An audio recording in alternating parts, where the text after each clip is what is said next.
Hello everyone, कैसे हैं आप सब? आई होप आप सब अच्छे होंगे।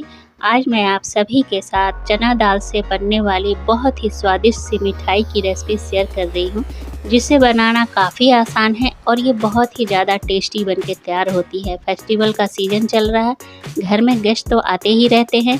ऐसे में ये मिठाई अगर आप उन्हें सर्व करते हो तो उन्हें बहुत पसंद आने वाला है। उनको बिल्कुल यकीन नहीं होगा कि इस मिठाई को आपने बनाया है और ये चना दाल की मिठाई है। तो चलिए बनाना शुरू करते हैं। तो यहाँ पे साफ़ कपड़े के ऊपर मैंने यहाँ पे चना दाल लेना है। तो यहाँ पे 1 कप चना दाल ले रही हूँ, आधा कप चना दाल और लूँगी, यानी मैं यहाँ पे 1.5 कप चना दाल का इस्तेमाल कर रही हूँ। वज़न में कहें तो ये 300 ग्राम है। अब इसे अच्छी तरह से पोंछ लेंगे। चना दाल में बहुत ज़्यादा पाउडर की मात्रा होती है, किसी चना दाल में कम होती है, किसी चना दाल में बहुत ज़्यादा होती है। तो मैं जो चना दाल ले रही हूँ इसमें बहुत कम पाउडर मिला हुआ था, इसलिए मैंने पोंछ लिया है। अगर आप जो चना दाल ले रहे हो उसमें बहुत ज़्यादा पाउडर है तो आप उसे धो लेना, धोने के बाद उसे धूप में सुखा लेना। तो ये देखिए हाथ बिल्कुल क्लियर है, पाउडर था ही नहीं, चना दाल पहले से ही साफ़ था। अब पैन गर्म होने के लिए चढ़ा देंगे और चना दाल को इसमें डाल देंगे। यहाँ पे चना दाल को लो टू मीडियम फ्लेम पे हमें 3 से 4 मिनट तक रोस्ट करना है।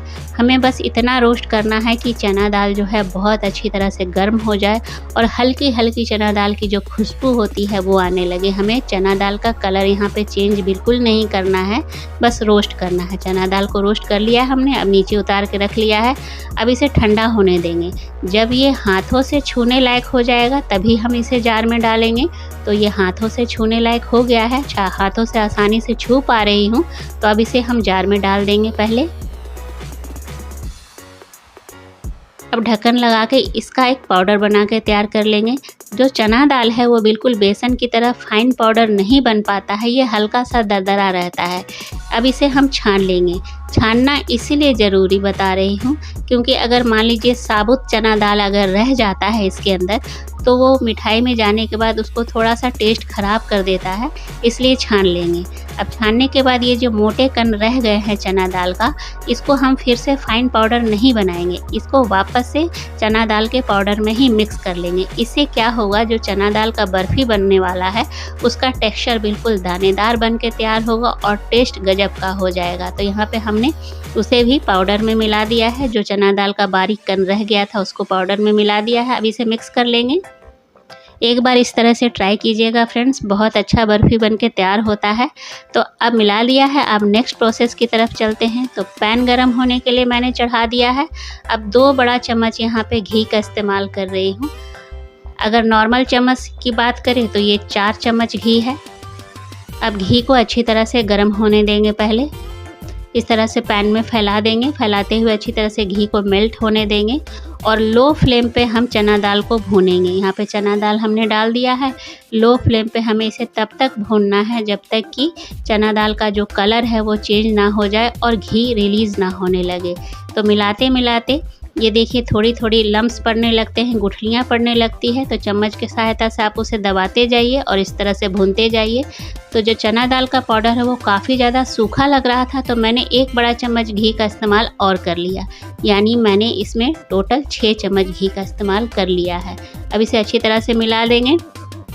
मिलाते मिलाते चना दाल का कलर जो है वो चेंज हो गया है, घी रिलीज़ होने लगा है। तो अब इस स्टेज पे जो भी ड्राई फ्रूट आप डालना चाहते हैं उसको बारीक काट करके डाल दें। तो यहाँ पे मैंने बादाम और पिस्ता डाल दिया है और 2 मिनट और हम इसे भून लेंगे और फ्लेम को यहाँ पे लो ही रखेंगे।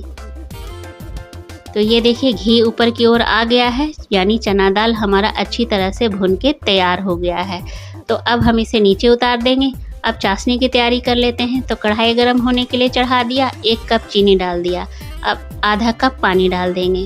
तो यहाँ पे 2 बतासे दिख रहे होंगे, ये प्रसाद वाले बतासे हैं जो मैंने चीनी के डब्बे में मिला दिए थे। ये भी चीनी ही है एक तरह से। अब अच्छी तरह से मेल्ट कर लेंगे। चीनी जो है यहाँ अच्छी तरह से पानी में घुल गया है। अब यहाँ पे कुछ कलर मिला रही हूँ यहाँ पे। तो मैं यहाँ पे आधा छोटा चम्मच हल्दी मिला रही हूँ और 1 पिंच फूड कलर मिला रही हूँ। मैंने ऐसा इसलिए किया है ताकि जो बर्फ़ी का लुक है वो बिल्कुल मार्केट जैसा आ जाए। अगर आप नहीं मिलाना चाहते तो आप स्किप कर सकते हैं इस प्रोसेस को। तो चीनी अच्छी तरह से मिल गया है, हल्दी और फूड कलर को भी हमने 1 मिनट तक पका लिया है। चेक कर लेते हैं। तो 1 तार की चाशनी हमें चाहिए। तो एक तार की चाशनी जो है वो बन के तैयार हो गई है। तो अब यहाँ पे जो हमने चना दाल को भून करके रखा था उसको यहाँ पे डाल देना है।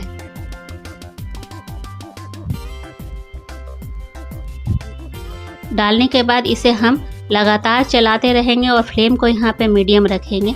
लगातार चलाएंगे जब तक कि चीनी की चाशनी और चना दाल का जो पाउडर है वो आपस में मिल ना जाए। तो ये देखिए जैसे जैसे मिलेगी कंसिस्टेंसी जो है वो थिक होती जाएगी। ये अच्छी तरह से मिल गई है। तो अब यहाँ पे 1 कप मैं रूम टेम्परेचर पे दूध मिला रही हूँ। आप दूध की जगह पानी का भी इस्तेमाल कर सकते हैं। दूध मिलाने के बाद मैं यहाँ पे 3 इलायची दरदरा कूट करके डाल दे रही हूँ।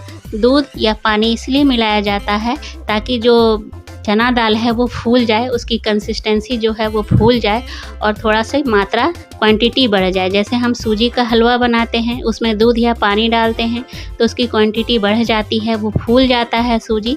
सेम प्रोसेस यहाँ पे हमें करना है। दूध या पानी मिला लीजिए। मेरे हिसाब से तो दूध मिलाएंगे तो ज़्यादा बेटर हो, क्योंकि यहाँ पे मिठाई बना रहे हैं तो दूध मिलाएंगे तो ज़्यादा सही रहेगा। तो यहाँ पे एक डो के फॉर्म में चेंज हो गया है। तो अब 1 चम्मच घी डाल देंगे ऊपर से, और ताकि बर्फ़ी के ऊपर शाइनिंग बनी रहे। घी डालने के बाद इसे 2 मिनट तक और हम पका लेंगे।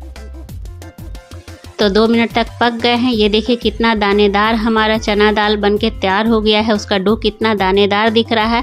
आप इस स्टेज पे इसमें लड्डू भी बना सकते हैं। तो चलिए चेक कर लेते हैं लड्डू या बर्फ़ी बनने लायक हुआ या नहीं।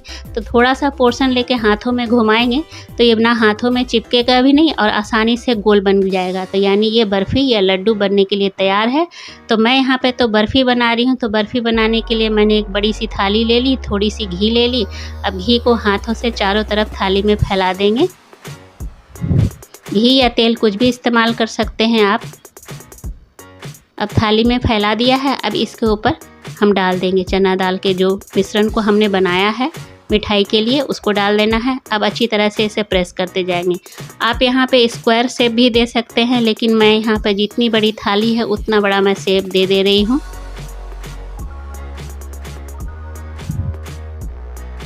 तो इस तरह से हमने दबाते हुए अच्छी तरह से चारों तरफ थाली में फैला दिया है। ऊपर से ड्राई फ्रूट डाल दूंगी ताकि देखने में ऊपर से अट्रैक्टिव लगे और खाने में भी ज़्यादा टेस्टी लगे, मार्केट वाला लुक आ जाए। अगर आपके पास चांदी का वर्क है तो वो भी आप इसके ऊपर चिपका सकते हो। अब ड्राई फ्रूट को भी हल्का हल्का प्रेस कर देंगे ताकि वो अंदर की ओर बैठ जाए, अच्छी तरह से सेट हो जाए। अब इसे 2 से 3 घंटे के लिए फ्रिज में सेट होने के लिए छोड़ देंगे। तो 2.5 घंटे के बाद मैं फ्रिज से इसे निकाल रही हूँ।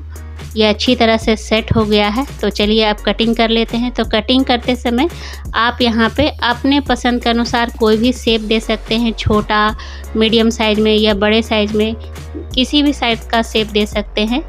तो यहाँ पे बर्फ़ी बन रही है तो मैं स्क्वायर शेप दे रही हूँ। आप रेक्टेंगल देख सकते हैं, डायमंड शेप दे सकते हैं, लड्डू बना सकते हैं। तो नाइफ को देख के लग रहा होगा कि बर्फ़ी जो है अच्छी तरह से सेट हो गई है। नाइफ बिल्कुल क्लियर है, चिपका नहीं है। तो एक निकाल के दिखा रही हूँ। ये देखिए हमारा चना दाल का स्वादिष्ट सा बर्फ़ी बनके तैयार हो गया है। अब इसे तोड़ के भी दिखा रही हूँ। इसका अंदर का टेक्सचर देखिए, है ना ये कमाल का। तो ज़रूर ट्राई कीजिएगा फ्रेंड्स। अगर रेसिपी अच्छी लगती हो तो लाइक शेयर कीजिएगा। चैनल पर नए हैं तो प्लीज़ मेरे चैनल को सब्सक्राइब कीजिएगा। मिलती हूँ अगले रेसिपी में, तब तक के लिए टेक केयर, बाय बाय।